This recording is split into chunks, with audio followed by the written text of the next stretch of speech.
jelas. Jaleh ya. Baik, kita lanjutkan ayat ke 44. Halaman 4 ayat ke-44 dari surah Al-Baqarah. A'udzu billahi minasyaitonir rajim. Bismillahirrahmanirrahim. Ata'muruna an-nasa bil birri wa tansawna anfusakum wa antum tatluna al-kitab afala ta'qilun. Kata Allah, apakah kamu menyuruh an-nasa, manusia ini maf'ul bih. Ta'murun itu fi'il, fa'ilnya itu dhamir kan, takdirnya antum karena dia jamak.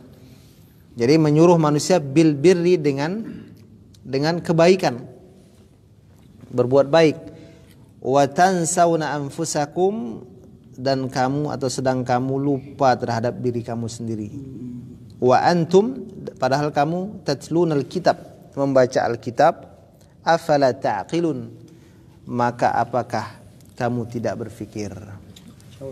Jadi afala, artikan fa-nya dulu. A dulu. Fa dulu, maka apakah la ta'qilun, kamu tidak berfikir. Ata'muruna an-nasa bil birri. Jadi kalimatnya ata'muruna an-nasa bil birri itu ai bil iman wal khair. Jadi apakah kamu menyuruh manusia dengan kebaikan, maksudnya bil iman, dengan keimanan, wal khair, dan dengan kebaikan. Wa tansawna anfusakum ay tatrukunaha an amriha bidzalik, yaitu kamu meninggalkannya. Jadi kita menyuruh orang beriman, kita menyuruh orang berbuat kebaikan, sementara kita meninggalkannya. Tatrukunaha an amriha bidzalik, dari perintahnya dengan hal tersebut.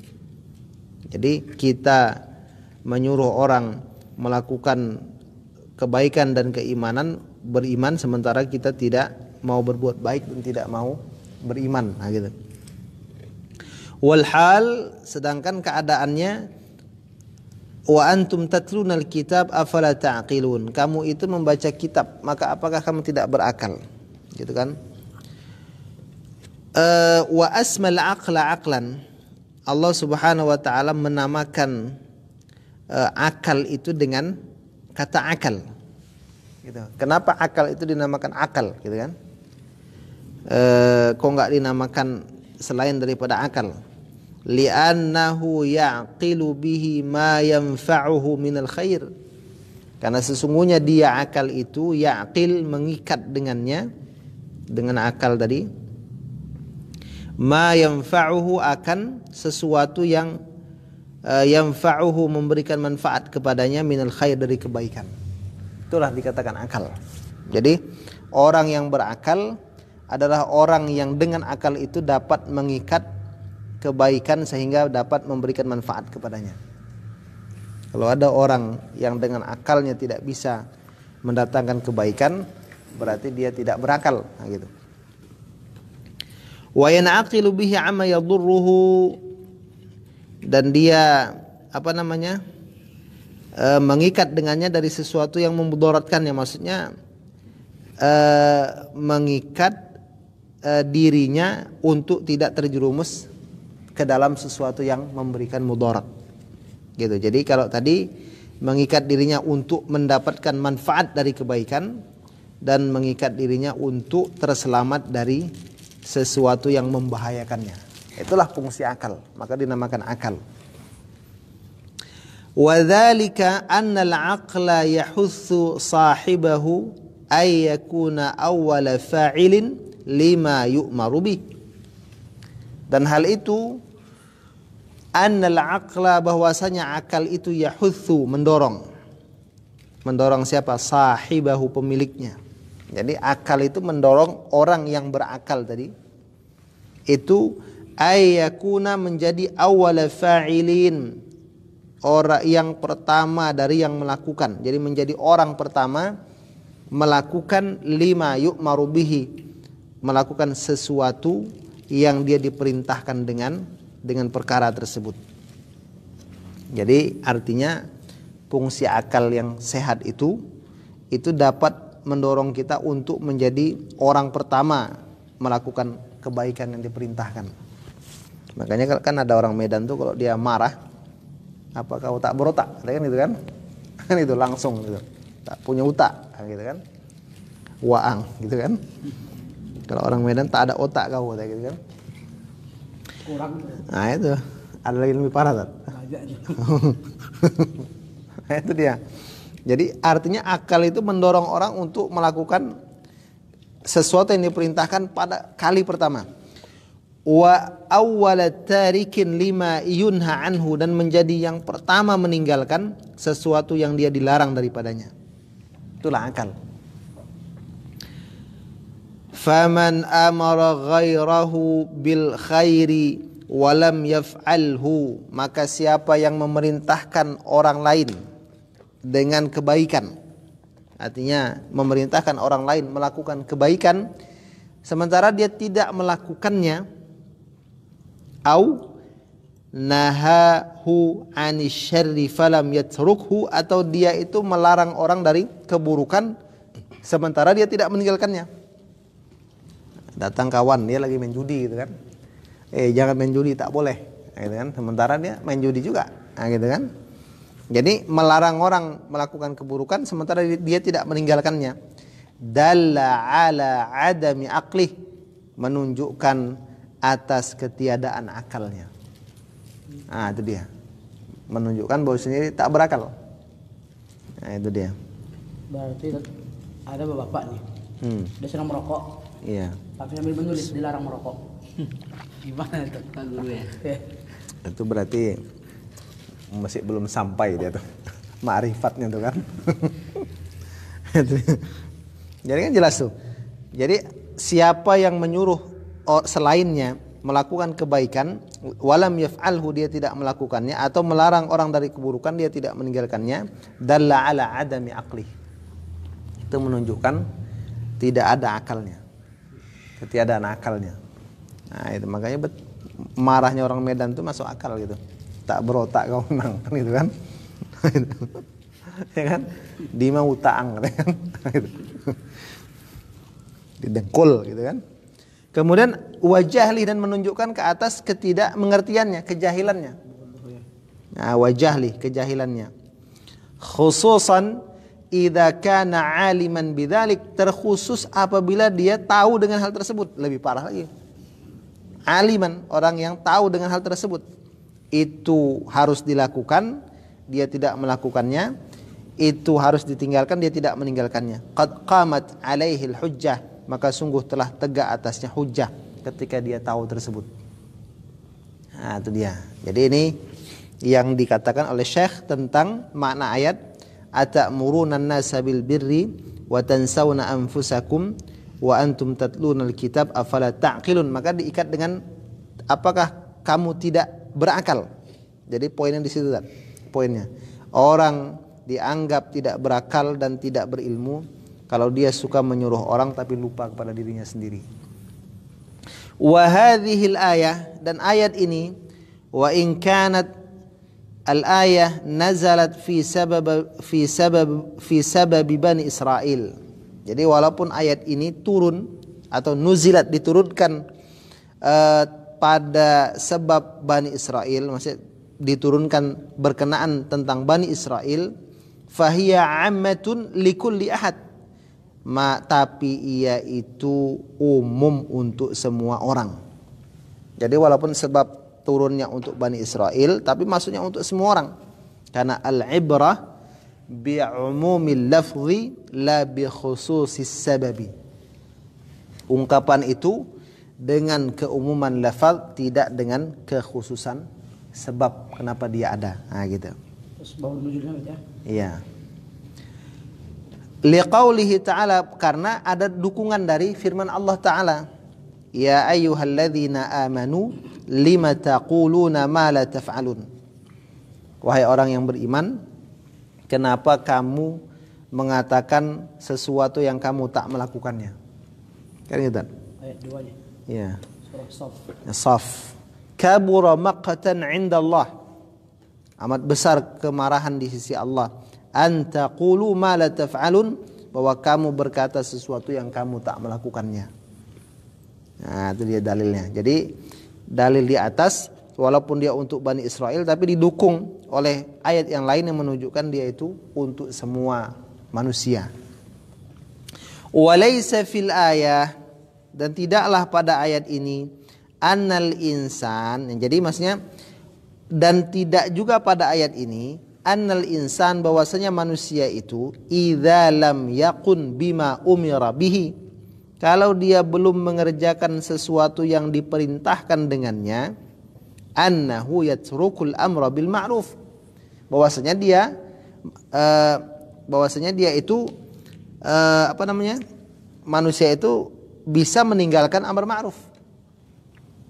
Enggak juga, jangan kita fahami saya enggak beranilah ngajak orang berbuat kebaikan gitu kan, melarang orang melakukan kemungkaran. Kenapa? Saya saja masih belum sempurna melakukan kebaikan dan belum sempurna meninggalkan kemungkaran. Kata Syekh, ayat ini tidak berarti kita tidak mengajak orang untuk melakukan kebaikan. Au annahu yatruku an-nahya 'anil munkar, atau dia dengan ayat ini akhirnya meninggalkan melarang orang dari kemungkaran. Nah, berarti enggak seperti itu maksud ayat itu. Li'annaha dallat 'ala at-tawbihi bin nisbati ilal wajibain. Karena sesungguhnya ayat ini menunjukkan ada tawbih. Tawbih ini penjelekan. Jadi pencercaan. Bin nisbati dengan penisbatan ilal wajibain, kepada dua kewajiban. Jadi ayat ini teguran Allah yang isinya celaan, penjelekan, dengan menisbatkan kepada dua kewajiban. Apa dia? Wa illa faminal ma'lum anna 'alal insani wajibain. Nah, jadi sebagaimana yang sudah diketahui, manusia itu punya dua kewajiban. Gitu kan? Apa dia? Yang dua itu amara ghairahu amru ghairihi wa nahyi. Amru ghairihi wa nahyu. Wa huma amru ghairihi wa nahyu. Jadi yang dua itu adalah memerintahkan selainnya, maksudnya memerintahkan orang lain dan melarang orang lain. Itu dua kewajiban, kewajiban memerintah dan kewajiban melarang. Ini kewajiban pertama. Jadi kita itu dalam Islam punya dua kewajiban, kata Syekh. Kewajiban menyuruh orang untuk melakukan kebaikan, kemudian melarang orang dari melakukan kemungkaran. Wa amru nafsihi wa nahyuha, dan kewajiban memerintahkan diri dan melarang diri dari melakukan kemungkaran. Atau bisa kita baca amara ghairahu, yang pastinya memang amru ghairihi ya. Nah, jadi kita punya dua kewajiban, menyuruh orang untuk melakukan kebaikan, kewajiban kedua menyuruh diri sendiri untuk melakukan kebaikan. Atau melarang orang dari kemungkaran dan melarang diri dari kemungkaran. Itu dua kewajiban. Nah, kata beliau, fataruku ahadihima la yakunu rukhsatan fi tarkil akhar. Ketika kita meninggalkan salah satu dari dua kewajiban itu tidak menjadi rukhsah sehingga kita dibenarkan untuk meninggalkan kewajiban yang lain. Nah, itu dia. Jadi ketika kita belum sempurna melakukan kebaikan, maka bukan berarti kita dirukhsahkan untuk tidak boleh menyuruh orang melakukan kebaikan. Kenapa? Kita punya dua kewajiban gitu. Kata beliau, fa innal kamal, nah, jadi kesempurnaan itu, maka sesungguhnya perkara yang sempurna itu ayyaqumal insanu bil wajibain. Manusia itu mengerjakan 2 kebaikan, itu yang sempurna. Jadi kita itu kalau mau sempurna, kata beliau, kerjakanlah 2 kewajiban yang sudah disebutkan tadi. Kemudian wan naqsal kamil ayatrukahuma. Tadi yang sempurna itu mengerjakan 2 kewajiban. Kemudian kekurangan yang sempurna juga itu meninggalkan kedua-duanya. Nah, tadi kesempurnaan kalau kita bisa mengerjakan kedua-duanya. Kekurangan yang sempurna bila kita meninggalkan kedua-duanya. Wa amma qiyamuhu bi ahadihima dunal akhar. Adapun kalau kita mengerjakannya, jadi kalau kita mengerjakan salah satu dari 2 kewajiban itu dan meninggalkan kewajiban yang lain, ya gitu kan? Falaisa fi rutbatil ula, falaisa fi rutbatil awal, berarti kita tidak berada pada tingkat yang pertama. Wa huwa dunal akhar, dan dia bukan juga yang lain. Jadi tidak pada tingkat yang pertama, tidak pada tingkat yang bawah gitu. Tidak pada posisi tinggi sempurna, tidak pada posisi kurang yang sempurna gitu. Wa aidan fa innan nufusa majbulatun ala adamil inqiyadi liman yukhalifu qawluhu fi'lah.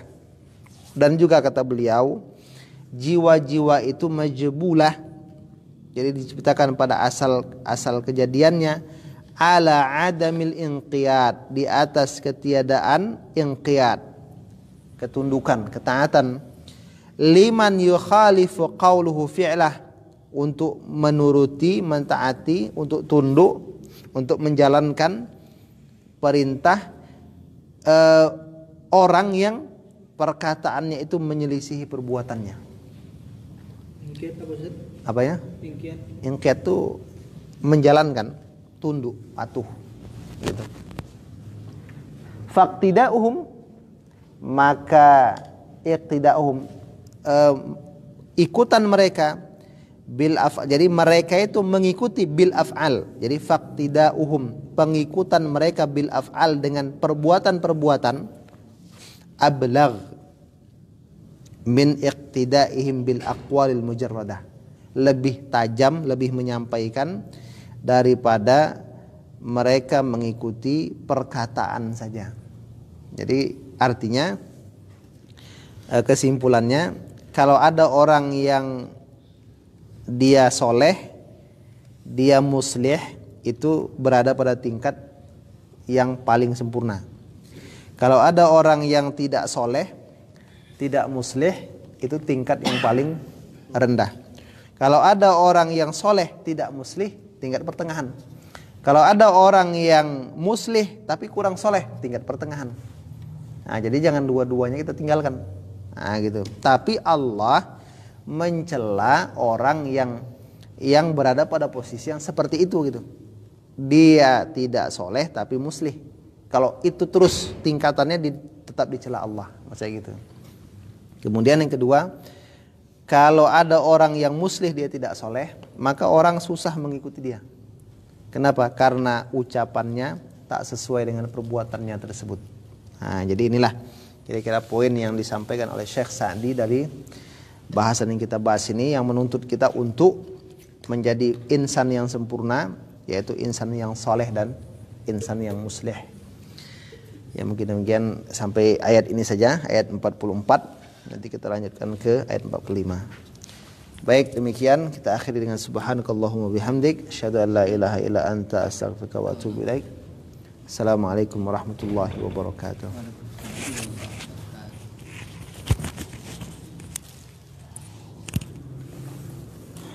Selesai.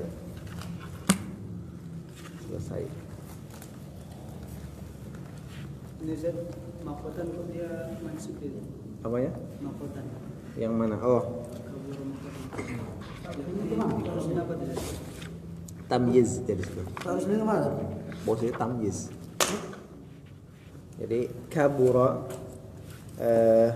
amat besar itu Maqtan itu tamyiz. Jadi dia bukan fa'il gitu. Jadi amat besar murka Allah, maqtan, kemurkaan gitu kan. Indallah mustatir. Takdiruhu apa ya? Oh, yang kaburo tadi. Takdirnya itu kaburo apa namanya? Antaqulu ma la taf'alun tuh itulah amat besar apa yang kamu katakan gitu kan, yang tidak kamu amalkan, kemurkaan